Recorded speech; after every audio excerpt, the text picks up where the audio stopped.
Hi, I'm James Smythe of Culture of Insight. This presentation draws conclusions from research I did in April 2009 among market research buyers in the media and advertising business. There are some challenging conclusions for those that supply and analyse market research in our business. We've been churning out data for years, and coupled with data produced by the internet, we're now swimming in it.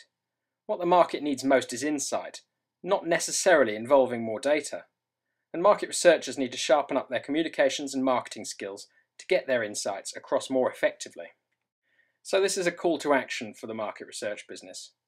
Research has had some great successes in recent years, informing the creation of great media products and services and telling the stories that help sell them. But in this economic climate, our clients need a more outcome-focused and less process-focused service. Now, people in the advertising business never have any time at the best of times, and now that's particularly the case. So I wanted to create a survey which would be quite entertaining and easy to complete. Justin Alderson and his team at Aurora Market Research designed me a 10-minute online questionnaire using some of the latest technology in their Confirmit software. And this survey was completed by 52 buyers of market research working with the media agencies and media owners in the UK. To start with, I wanted to get an idea of how well market research is trusted to support the big decisions, not just how it's used for tactical purposes. If it's relied upon heavily to steer the media industry's direction, all the better. But if it's just used for showing off, I can see how easy it would be to cut back in hard times. Our first question asked respondents how much they thought that the health of advertising and marketing relies upon consumer insights. We used an agreement scale, 5 points, from strongly agree through to strongly disagree. 4 in 5 of our respondents agreed with this statement, suggesting that in-house research buyers have a great deal of faith in what research can do. But to what extent do companies actually put research at the heart of decision making? For this question, we used two 10-point scales for how important it is for companies to do this, and to what extent they actually do. Our respondents considered that putting consumer research at the heart of the product and consumer marketing should be scored an average of nearly 9 out of 10 for importance. But for performance against this measure, their own companies only scored 7 out of 10. So if media and advertising companies are not putting as much stock in market research as their research teams think they should, how is this affecting budget decisions this year?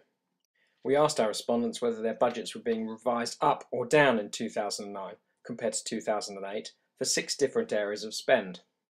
For market research, around half of budgets were being revised down versus a quarter being revised up. While this picture doesn't look great if you're trying to launch a new research company, the budget situation for research is little different to that for consumer and trade marketing, commercial teams, and new product development. Only budgets for supporting the core brand were being increased on average. This suggests to me that market research is punching its weight within these circles. Having less money to spend doesn't necessarily mean that researchers and media owners and agencies are going to be standing still. After all, there's a lot of data at their disposal and opportunities to make that work harder. So I went to see a number of senior research buyers in the business to get their thoughts on where they'd be cutting back and how they were making existing research go further. Fluffy stuff, thought leader stuff, the stuff that you might do to say, if we do this, it may not necessarily bring in an immediate, we might not see an immediate increase in sales, but it will position us as the people who really understand our market better than ever. It might be generic outdoor stuff for us.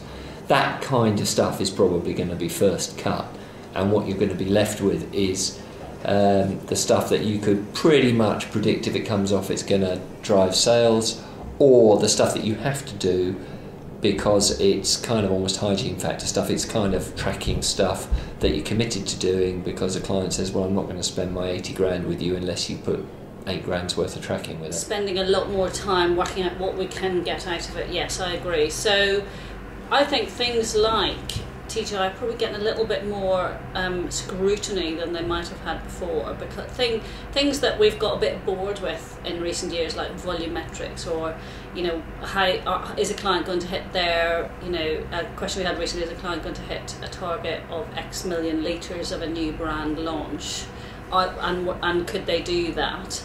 It's a really simple thing, but actually cleverly put together. It really impressed a client, and we didn't have to buy any new research to do it. So the first thing that struck me about the situation we're in is that the traditional research agency model, based on creating new research, isn't the only thing that the business needs. Researchers with knowledge of the vast amount of data we already have at our disposal, such as the audience surveys, TGI, touchpoints, and in-house surveys, can generate plenty of new insight without spending money on yet more data.